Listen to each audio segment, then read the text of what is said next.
What is up, my beautiful, beautiful people after a nice feast week? I hope you're full. My brother asked me on the podcast last night. He said, "Hey, like, how full are you after feast week?" And I was like, I'm a little stuffed, but I could eat. I can make room for some more because we got not only AP Top 25 obviously dropping today after tons and tons of elite games, but we got more elite games coming this week to shake up this AP Top 25 for next week. But let's focus on today, Monday, December 1st. That's crazy. I can't believe today's already December. It's going to be March before we know it. Conference play technically starts this week. Tomorrow, the Big Ten is starting conference play, which just feels weird. Obviously, they have a few games in December before they get into the juice of it in January, but conference play is technically here in some way, shape, or form. We're going to go through the AP Top 25 today that just released about 2 minutes ago. And I'm going to answer all your questions. I'll give you my takes. I'll give you where I think they went right and wrong and kind of my reasoning for some of the teams rising and falling. But remember to keep it active in the chat, ask your questions, and I will make sure I check them out. And our team will obviously make sure we get the best ones on screen, and we will answer everything we can. Let's start at the top. Purdue, Arizona, Michigan. Michigan's the big story of the top three, right? They had, I don't know, maybe the greatest feast week and greatest stretch of three games I have ever seen from a single team during feast week. Michigan was number one in net rating, number one in defensive rating, number one in points per game, number one in effective field goal percentage, all in the course of this week in their three games at Players Era in Vegas last week. They're up to 7-0 right now. They are turning the ball over at, I think it's 12 a game now, but it was 15 a game in their first four games before Players Era. Everything that like I had concerns with them. I was panicking a little bit because I thought they had the same turnover issue as they did last year. But they righted the ship pretty quickly at Players Era. They beat San Diego State. They beat I think it was Auburn by 40 and 30, and then Gonzaga they beat by 40 also in the championship. Like I really have never seen anything like that. They have a case for number one for sure. I am curious in the chat to know who should be number one. Who would your vote be for if you had a vote in the AP poll? Purdue, Arizona, or Michigan? Or if you think it's someone else, then you can vote for someone else. But it realistically should be any of those three. Michigan's case is strong. The TCU and Wake near losses, but very tight wins from earlier in the season are now looking better than we all initially thought they did at the time. Again, they look like a much better team now than in those games. But yeah, great week for Michigan. Absolutely unbelievable. The bigs have been great. And then Elliot Cadeau's taking care of the ball, and Damari Burnett is shooting the lights out. So their guards' life has been made easy by how good the bigs are, and Michigan's up to number three right now. I think last week they were at seven, so I'm surprised to not see them get more first place votes. They had 15 votes, 40 went to Purdue, and six went to Arizona, but I think a lot of people had Arizona at two, and they kept them there at two. Looking at the rest of the top 25, and as we scroll through, remember to keep those comments and good questions coming, and we will get the best ones out there. Duke at four, UConn at five, Louisville at six, Michigan State at seven is a good one. They're going to play Iowa this week on Tuesday, tomorrow night, and then they're going to play Duke on Saturday at the Breslin, both at the Breslin Center, which is going to be incredible. Jeremy Fears, got to talk about the man Jeremy Fears too. He's one of my favorite players in the entire country. Like 10 assists a game right now. I think it's 9.9 technically. Leading the country in assists or 9.7, 12 points a game. He's averaging 4 rebounds a game. He's getting a couple steals. He's been shooting well. Him being the number one option for this team, the true number one option, has really like made me appreciate him more than ever. The passing and playmaking ability has been unbelievable. He's just a Michigan State Izzo guy through and through. Like I adore watching this man play. Like he is awesome. Runs in the Fears family, obviously, but Michigan State up to seven with Jeremy Fears as their fearless leader, pun intended there. They've been really good. They just beat Carolina pretty handily. And like I said, they have Iowa this week. They have Duke this week. And then they're going to play UConn next week. So they have got a tough stretch of games, up to seven, deservingly so. I think the top 12 in general here in the AP top 25 are all quote unquote top 10 teams, right? So like Michigan State as high as 7 or 8, I'm fine with. If they were at 11 or 12, I'm fine with that. Like the top 12, I think there's a pretty firm cutoff after that. Tennessee has looked good. Obviously, the loss against Kansas wasn't ideal, but they did beat Houston. So, like, you could throw Tennessee in there, I think. If they would have beaten Kansas, they'd obviously probably would have been where Houston was, to be completely honest with you, and been ahead of them at 8. Nonetheless, Tennessee looked pretty good. 7-1, 86 points a game. I think the top 13 but top 12 or 13 are safely the top best teams in the country that are starting to separate themselves a little bit. And then as we scroll through, Tennessee at 13, Illinois at 14, Florida at 15. I thought they would have taken more of a hit after this week. They lost to TCU, who again, TCU looks better than we thought, but the guard play hasn't been great. They're down to 5-2 right now.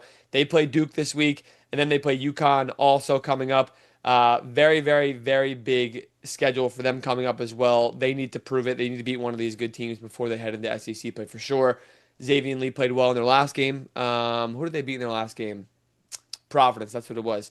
They beat Providence down in their last game in Florida at ESPN Events Invitational. He looked great. I think it could be a momentum swing for him, and if it is, then that's going to be huge. They need their guards to hit their shots because the front court is obviously so good. 16 Carolina, 17.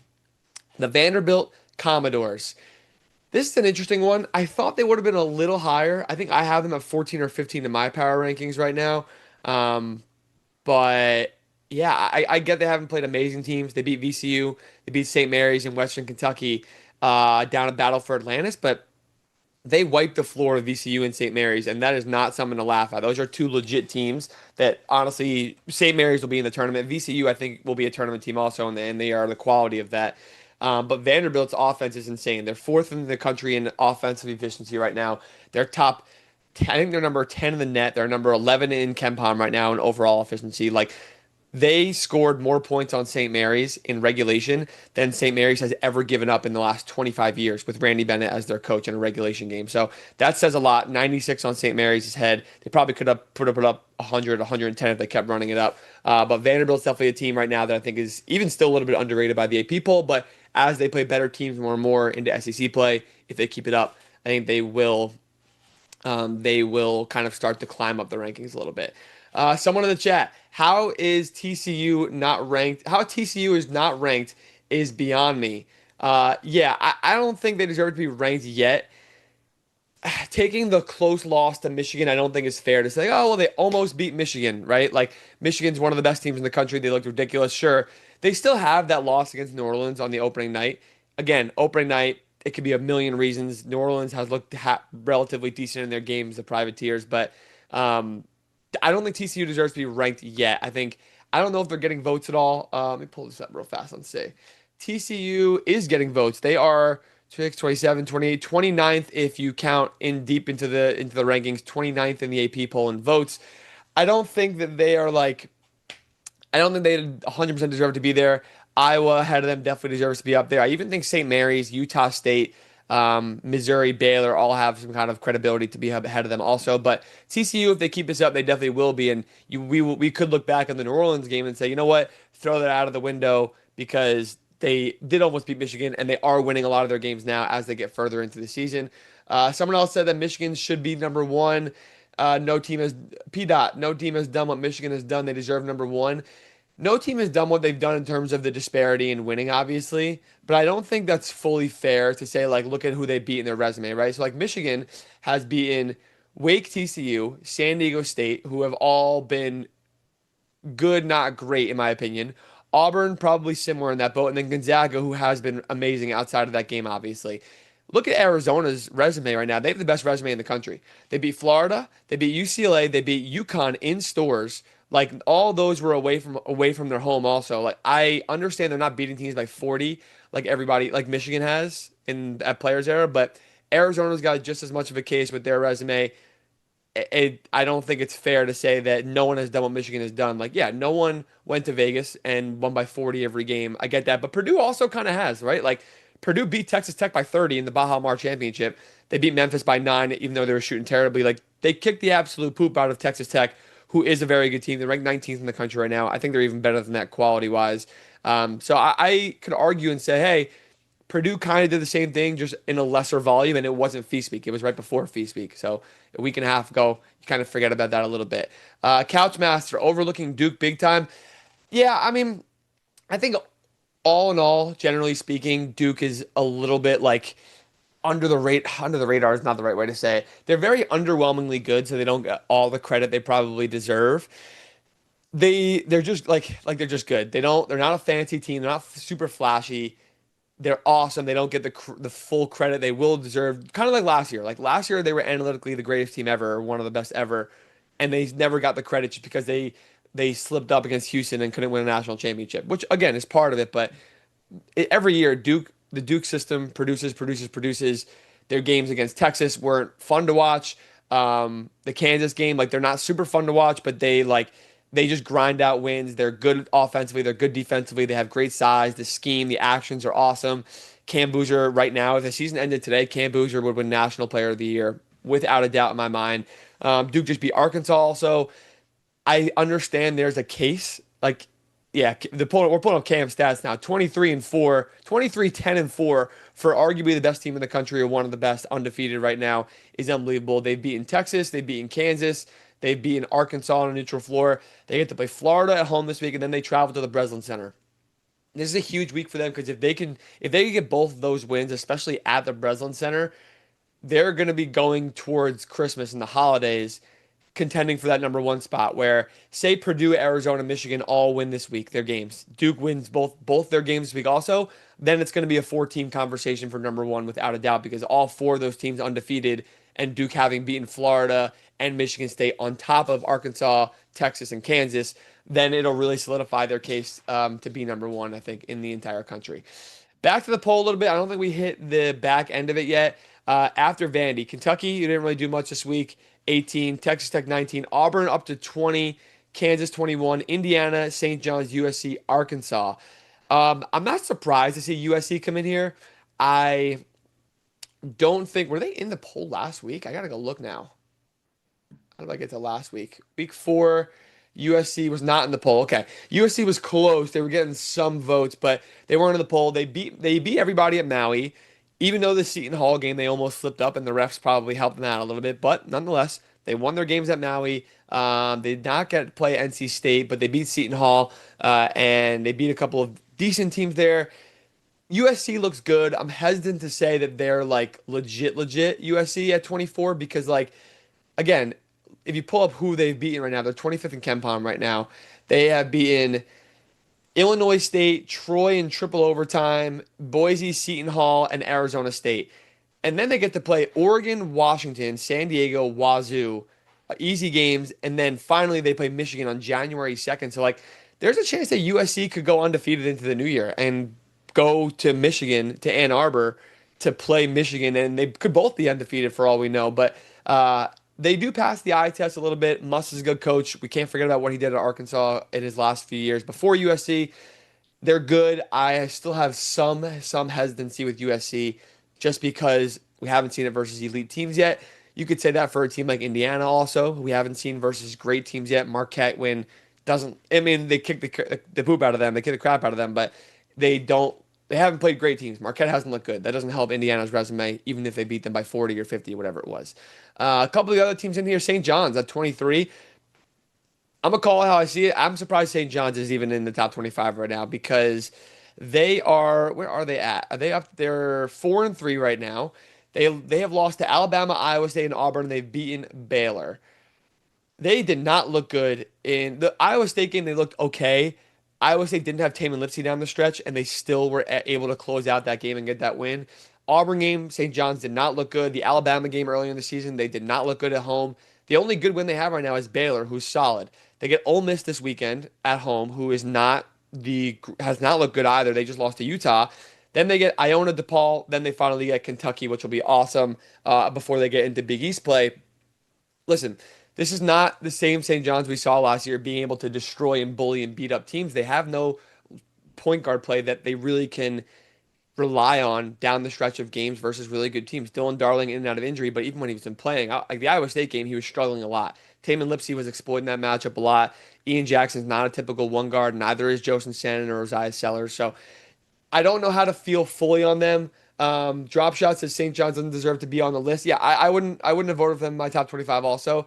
I think the teams that are receiving votes on the outside afterwards, like Iowa, like TCU, honestly, even I think Utah State, St. Mary's, even though Baylor's a tough one because they did beat Baylor, like there are other teams on here that I think definitely deserve more love than St. John's right now. I think that's more of a preseason and last season hype and expectation from people. So I think that the voters are still kind of hanging on to that, and they shouldn't. St. John should not be in the top 25.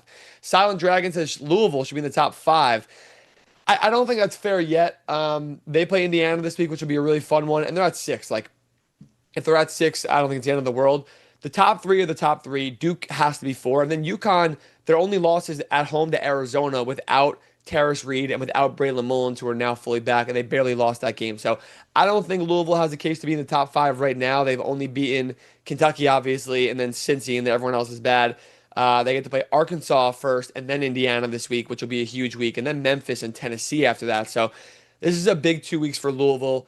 Like I said with Duke and UConn, to prove that they are amongst those top contenders, similar to Michigan State. I said Duke has to travel to the Brez to prove it. Michigan State can prove it by beating Duke, and then they can take their spots. So those seven teams, all of them except for UConn undefeated, but UConn lost to Arizona, obviously, not fully healthy. Those seven teams have kind of been pushing as the top seven in the country, even though Iowa State has looked awesome also. They all have their opportunity to kind of really prove it this week. Colin Bauer says, "Is Iowa State overrated?" I don't think they're overrated at all. I think they're if you could probably put them at 8 ahead of Houston and BYU. It's interesting that it's three Big 12 teams in a row right there. Iowa State as high as 7 to me is sensible and makes sense to me, right? Like I said, Michigan State could be anywhere from 7 to 12. Iowa State, I think, anywhere from 7 to 12 also. They're 7-0. They are scoring the ball at alarmingly great rates like they never have before. Their offense is much more balanced, even though they lost Curtis Jones and Keyshawn Gilbert. Josh Jefferson, Tamin Lipsey, and Milan Momcilovic, you can argue is the best trio in the country. Like they're scoring damn near, maybe even over 50 points a game. They've been absolutely unbelievable so far. They defend like crazy. As long as Tamin's healthy, obviously, Tamin Lipsey's health is going to be a big part of it. They traveled to Purdue this week, and I will be at that game, and I'm very excited for it at Mackey. They traveled to Purdue to West Lafayette for that matchup. I mean, it's going to be a tough one. If they can come out of there with a win, then no one's going to call them overrated at all. I would not say they're overrated. I think if anything, they're underrated because people are still underestimating their offensive capabilities. I don't know if their like offense is national championship good, but it looks like it is so far. River Explorer says the Big 12 is the best conference so far. Arizona has the best resume. I totally agree. I think analytically, the SEC will have better conference ratings. That's because deeper into the conference, it's more competitive. So like their 14th and 15th best team are better than the Big 12's 14th and 15th best team, but no conference has the top end quality that the Big 12 has. The Big 10 has Purdue, Michigan, and Michigan State, but Arizona at number 2, Houston, BYU, Iowa State at 8, 9, and 10. And then I'm missing someone else. Texas Tech is at 19 in the Big 12. Kansas is at 21. You have some other teams like Baylor that are on the cusp of getting votes. Colorado has looked good. TCU has looked good.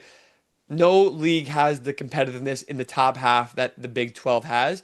And I think when we talk about March, when we look back at the AP polls through the season and the first few weeks of the year, we will be like, wow, the Big 12 proved it early, and they are the most dangerous conference in the country. They're going to have the most national title contenders, in my opinion, because they have 4 right now. Texas Tech is on the cusp of that. So is Kansas. But I think Arizona, Houston, BYU, Iowa State is an insane top 4 at this point in the country. Get your last questions in before we hop out. Do want to hear what we have there. But going through the other teams receiving votes that I think are noteworthy. Iowa, someone to watch out for. Absolutely. They look great in their it was the Acrisure Classic out in California. I think they beat GCU and it was Ole Miss pretty handily. They look good. The system is good. The Ben McCullum Drake system with Bennett Sturts that we saw last year looked strong like it did. They get to travel to the Breslin Center this week also to play Michigan State, which would be super fun. No one's expecting them to come out with a win. Nobody's expecting them to come out with a win at all. So that will be very, very intriguing to see if Iowa State can put up a fight there because they are comfortable playing in dogfight games, but so is Michigan State. So like I would err on the side of Michigan State for that for sure. But I think that it's going to be a tough matchup, but it's a really big proven moment for them. Like no one's expecting them to do anything. If they go in and lose, but very tightly, and they damn near win the game, people will think very highly of them. Obviously, if they win the game, that'll be another one. Desert Scorpion, Houston versus Duke National Championship, a rematch of that crazy Final Four game from last year. It would be awesome. Like I said, the top 12 to 13 teams are are like they are proving themselves and kind of separating from the rest of the country right now. Illinois has and Florida and Carolina have been and Kentucky have been sluggish and have had major gaps and holes and inconsistencies. So those top 13 teams in the country, I think, even after Tennessee lost to Kansas, I think they beat Houston. Like you got to take that also into consideration. I think the top 12 or 13 teams in the country are very much proving that. Gallagher says that Carolina rolls Kentucky tomorrow, a get back game. It's a get back game for both of them, if we're being honest though. Like Kentucky has not looked good at all. Carolina has looked decent. I think Michigan State, it was not a good matchup, and Michigan State had them kind of pegged out from the start. It's kind of a get back game for both of them though, I think. They're both the big name blue blood that are trending down a little bit right in the last week and need to prove it a little bit more, especially on the defensive end for both of them, really, especially Kentucky. Kentucky's got more to prove, but Carolina has looked better. So take that as you will. I think that's going to be a great game. The ACC SEC Challenge is an awesome one that is going to be partaking this week. There are tons and tons of good games across the entire country, like that one I mentioned. Duke and Michigan State are playing, even though that's not the ACC SEC Challenge, obviously. Duke and Florida is part of that. It's going to be very, very interesting. We got another check. Gonzaga is not a top 10 team. They're number 11 here. I disagree with that. I think that Michigan was steamrolling everybody. They would have beaten anybody in the country. I think maybe outside of like Purdue or Arizona or Duke or maybe in UConn by a good chunk, 20 plus, the way they were playing at Players Era. Gonzaga, don't forget how awesome they looked against Alabama. Don't forget how awesome they looked against Maryland and Creighton. Haven't looked great, but like they beat Alabama handily. I was at that game. Gonzaga is a damn problem. So I still think they're a top 10 team quality wise. I'll keep saying it. Those top 12 to 13 teams are all, quote, top 10 quality, if you kind of pick up what I'm putting down here a little bit. But I think Gonzaga's there. I think they're going to have a lot more games to play against really good opponents in the coming weeks to be able to prove that they're not 40 points worse than Michigan. They get to play Kentucky on Friday. Damn, Kentucky's got a schedule this week. Kentucky has to play Carolina Tuesday tomorrow, and then they play Gonzaga at home on Friday. But Gonzaga's got Kentucky. They got UCLA coming up before they get to Oregon and then into WCC play. Some of the bigger games to watch, like I mentioned, Florida, Duke, UNC, Kentucky, Louisville at Arkansas, and then Louisville plays Indiana on Saturday, NC State at Auburn, and Duke at Michigan State on Saturday. Purdue, Iowa State's another one. That's the one I'll be at, but we have a loaded schedule of games this week, and majority of them are on campuses. So I know Louisville, Indiana is a semi-home game, but Florida has to go play at Cameron Indoor. That's what I love about this part of the season is that we get all these games not at neutral sites. Again, some of them will be at neutral sites, like they still do those games every now and then like that. But majority of games are not going to be at neutral sites. They're going to be on college campuses, which is going to be a lot of fun. That's going to do it for us this week, I think, for our stream, for our AP Top 25 stream. Make sure to tap in again next week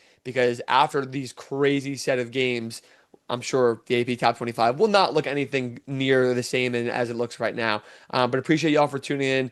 Make sure to tap into all these games this week and enjoy all of them because it's going to be fun. So, peace.